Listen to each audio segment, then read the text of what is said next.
Welcome to day one of the build. The plan is to design and build a CNC router capable of machining aluminium and of course wood. The concept of the design is this 3D model.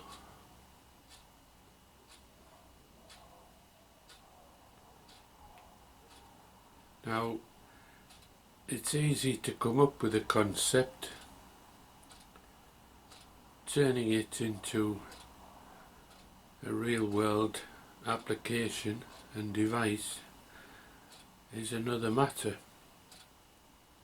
I had certain criteria all through the thought process of designing and hopefully during building of this CNC router. I wanted to build a CNC router with a moving table. This leads to a fixed gantry approach. I wanted rigidity and accuracy to be paramount in this build.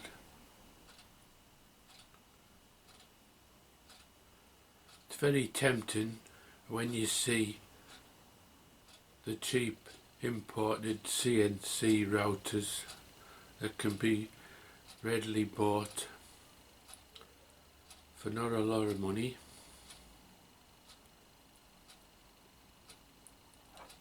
Just buying one is out of the question really. They never meet my expectations, needs and wants. So best if I design and build it myself. Yes, I will make compromises along the way, but that's part of the design and build process as I see it and do it throughout many of my projects. I class this as a winter project, i.e. it's not going to be done in a day or a weekend. It'll be done as and when I source and buy or build parts,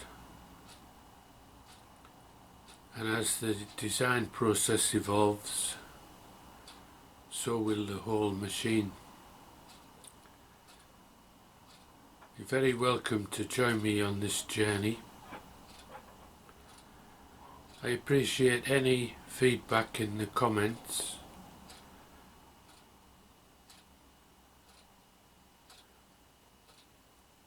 Please keep it positive with any critique, as like all inventors,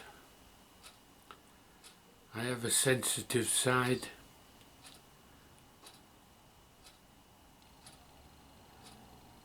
A little bit of positivity stimulates a day's growth when you're designing and building a project from scratch. It's tempting to look online and follow step-by-step instructions and make one that's an exact copy of somebody else's machine, but that's not me. I follow protocols and people's ideas, but I always have my own criteria. albeit sometimes a bit out of the box, off the scale. Okay, so what was I trying to achieve? Well, I wanted a 3-axis CNC machine, very accurate, with repeatability. I'm aiming for 1,000 of repeatability, so that leads me and points me in the direction of certain parts. The parts we're looking at today have just arrived, so it is a first glance, is a pair of 16mm diameter ball screws. I've gone for 16mm so that they'll be quite rigid over the short distance that I'll be working.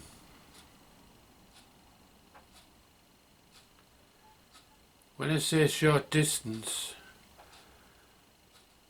I'm trying to achieve the ability to machine approximately A4 size parts. We're looking at the ball screws laid on top of a piece of A4 paper.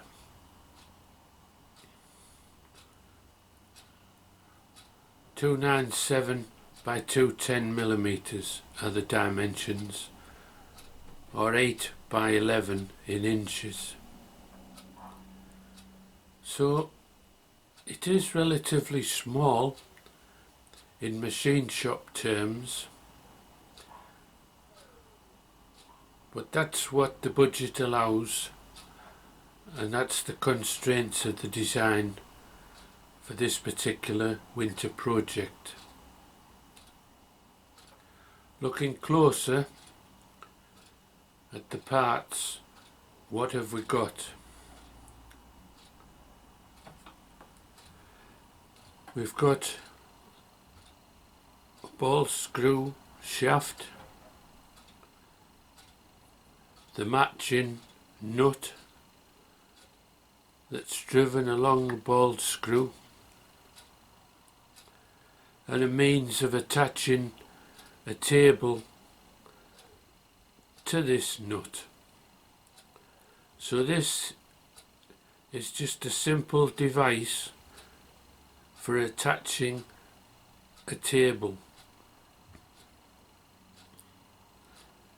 The 2 ball screws that we see will be used in the X and Y planes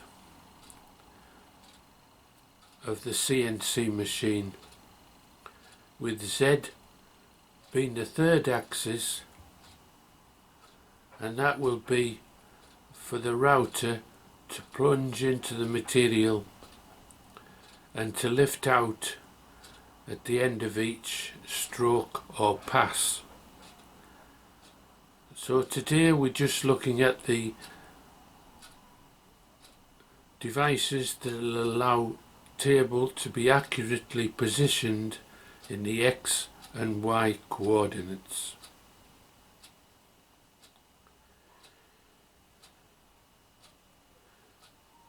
The ball screws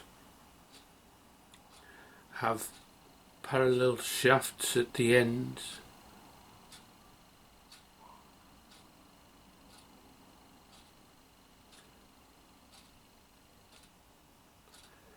and these will be driven by stepper motors. The stepper motors will turn the shaft forwards and backwards, and the ball screw will move along, the ball screw nut and table will move along the shaft as accurate as the stepper motor is able to achieve. Supported at the other end by a bearing, so the rigidity of this plane is through the largest diameter shaft,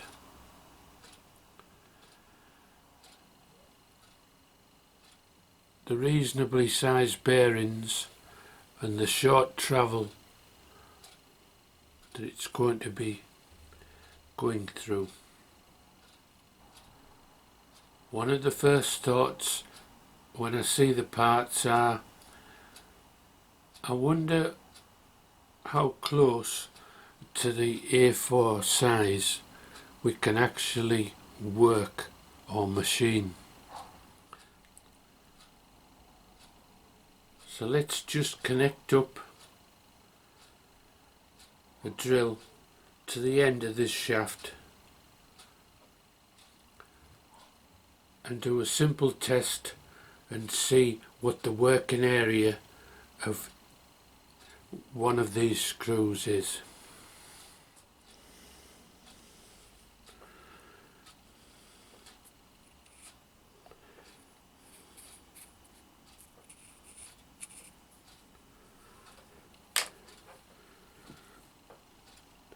There's our starting point.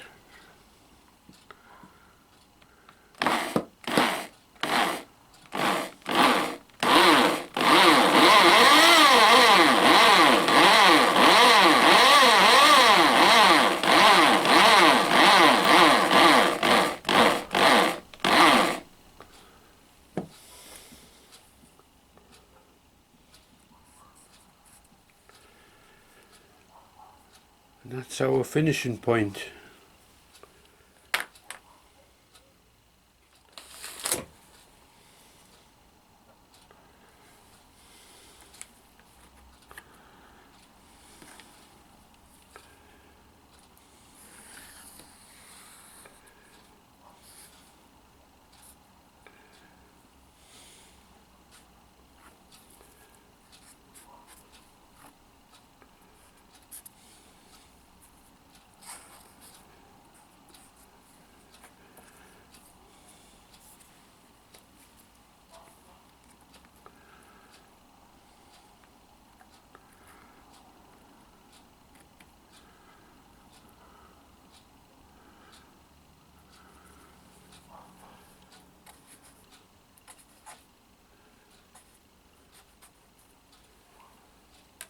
It turns out to be 9 inches or 23 centimeters for these ball screws.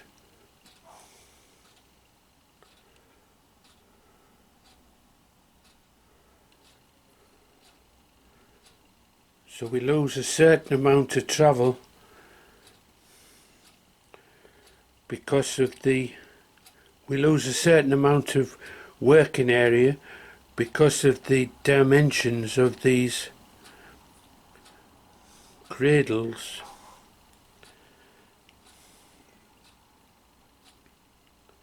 So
So with these 350mm ball screw setups, that's the actual area we can machine. It's not quite the A4,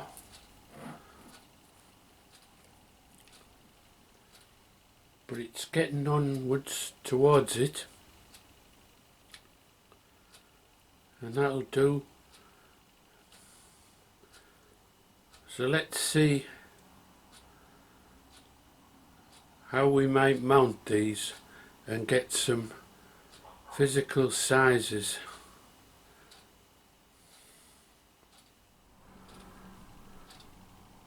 Referring back to the 3D model, we can see that the chassis for the machine will be constructed from unequal angle 2x1 aluminium extrusion.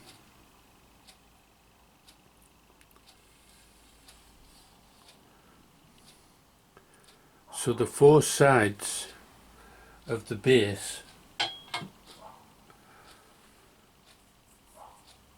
will be constructed of this unequal aluminium, and the uprights, that's the vertical beams, will also be created from the 2x1 aluminium extrusion.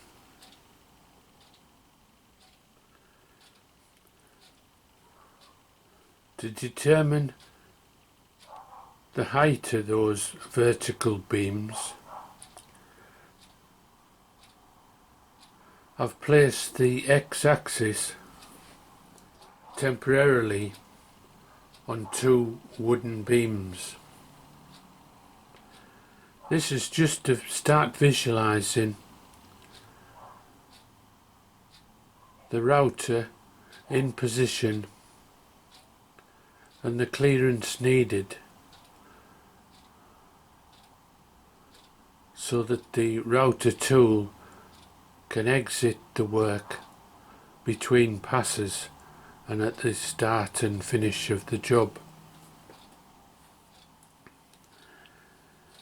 If we were to consider a suitable device as a router, and we look at this Dremel,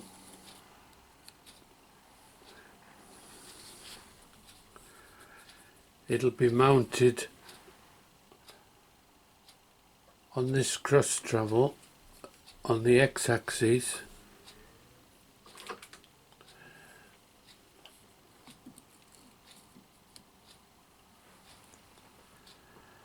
and we start to get a feel for what the dimensions of things are likely to be. So I don't think we're a million miles off with the sizes, bearing in mind that we'll have to have a table to mount the work on. This table will move up and down on the y-axis,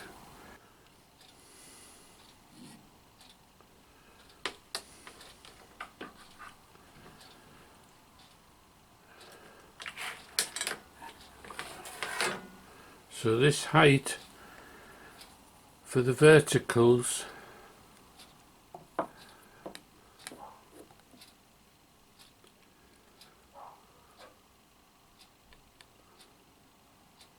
approximately 5 1/4.